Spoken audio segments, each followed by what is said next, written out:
Well, over the river and through the woods to Grandma's house we go.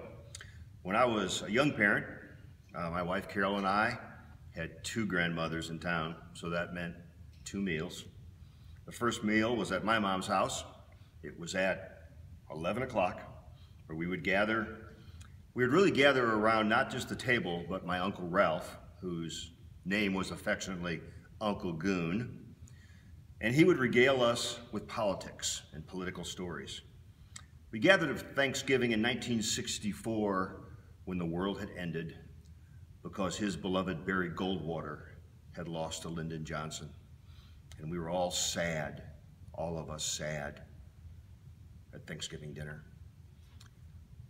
Now, compared to that house, my wife's side of the family was even smaller, and the rooms were more compact. It was on the second floor of a flat in St. Louis. We would go to her mother's cousin's house, Cordia.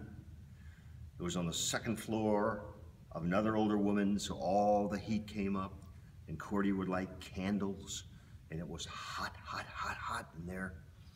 Cordia never had children, so she didn't believe in child-proofing her house, and all the family heirlooms were within the reach of my two very active boys. The women would cook, the men would sit on the couch, and I would play hockey goalie in front of the china cabinet to keep my kids out of it. The problem at Carol's house was not politics, but religious differences. So you had politics at one house, religious differences at another. But with all that, we still came together. We were still drawn together by invisible bonds of love for one another, even respect sometimes. And at both houses, someone would pray and ask the Lord that we be truly thankful. Prayers for being truly thankful is still a good thing to do.